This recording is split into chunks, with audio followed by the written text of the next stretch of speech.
We're here today to talk about the history of Leadership Long Beach because we have an anniversary coming up that's very special to everyone in this room. And that's the 25th anniversary of this program that you're both involved in from the beginning. Mm-hmm. So let's talk about the beginning of this program. Maybe you could start, Peter, with your involvement and how this idea for leadership came to be. Well, it really evolved out of a meeting that Kurt McCrae, who was the new president of Long Beach State, and myself, who was the new publisher of the Long Beach Press Telegram. And we got together to meet and just sort of to visit, and we somehow the subject came up of leadership. And in our previous jobs, there were leadership programs in both Fort Wayne, Indiana, where I was, and in Jacksonville, Florida, where he was. And we thought this might be a good thing to involve or to get involved with in the city of Long Beach.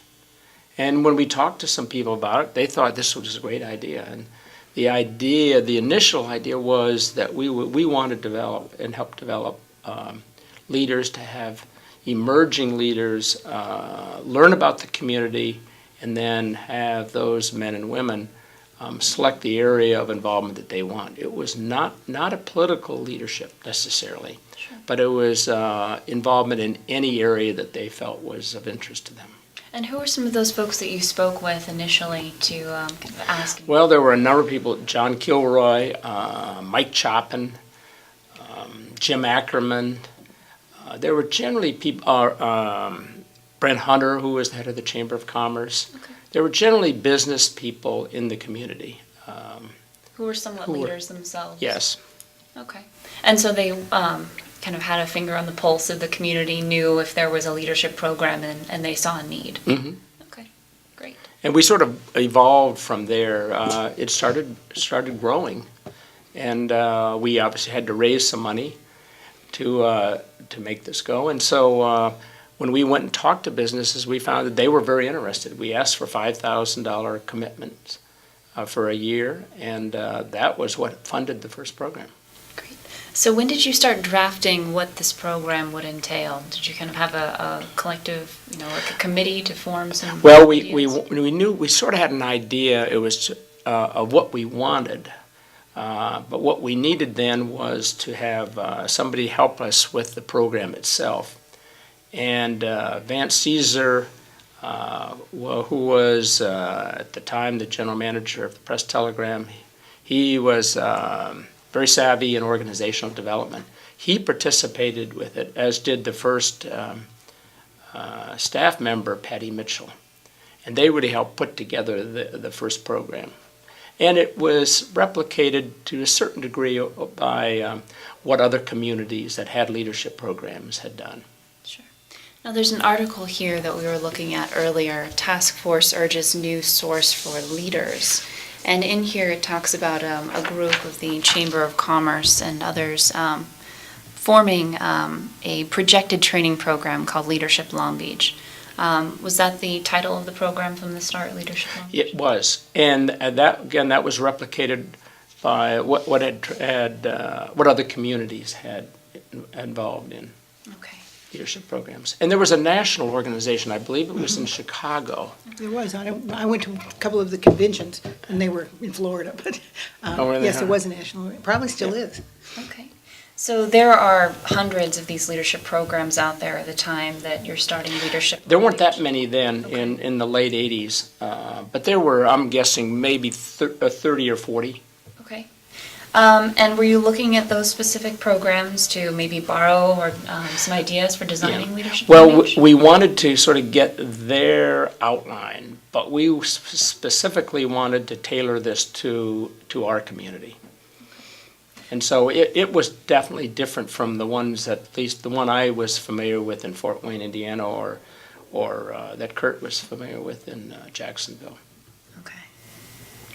And so what was the recruiting process like, bringing in the first class? Well, it was interesting. We had no idea how many people would even apply. Mm-hmm. And we wanted a mixture of nonprofit and for-profit participants. Okay. And that was very, very important to us. Why is that? What we wanted to make sure was it wasn't just non-profit people, which some organizations tended to focus more in that area. We felt it was important to get a good mix because future leaders were going to come from both parts of our economy. Sure. But we had some notices that we ran in the press telegram. All the media in town was very supportive of this, and to our amazement, we got over 100 applicants for 30 positions. Wow. So suddenly we thought, oh my gosh, what are we going to do? We had a selection committee of about 6 of us, and we originally were going to interview everybody for half an hour, and I don't remember how long. About 6 minutes. Was it 6 minutes? Well, I went from 30 minutes to 6 minutes because we figured, we all had regular jobs, and we were going to be doing this for 8 or 10 days if we continue with half an hour. So it worked out that it was a very difficult selection process, and we whittled it down to 50 and then eventually down to 30.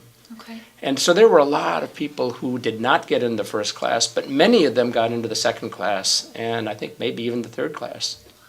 That's At least, great. and then I was transferred to another community, so I didn't see what happened after that. But. Okay. And Gayle, pardon me, what was that process like for you? If you Well, could kind of take us back to that. I was in the first class, and there was something in the newspaper article that talked about, and you sort of read from it, finding leaders from a different place, other leaders. And I just read it and I thought, that's what we need. And I want to be a part of that. And so I applied and went through the interview process and waited and hoped that I was one of the people selected, and I was. So it was, I didn't know all that was going on behind, and I didn't know anything about the specifics of this program. I just knew the idea they put out of what they wanted to have happen from the class was something that I wanted to be a part of in my community. And you were probably one of many in Long Beach at the time That who were felt looking for that. That felt that way. Yeah, just obviously. wanted to, an unofficial kind of leadership, a different mindset, more open. I don't know. I was rebellious even then. Oh, I love it. Well, I'm curious, were there other leadership any other leadership programs in Long Beach at the time? Not that I knew of, but, I was really focused on this one. And after I became a member, I was an alumni, then I was really only focused on leadership Long Beach. Right. But I don't know. There were programs, leadership training programs. And we, every now and then, we'd have to have a struggle to make sure that people knew that we were talking about people who were in leadership roles, that had a sphere of influence. And whether large or small, that they could impact. And so we weren't about time management programs. We were about teaching the principles of good leadership.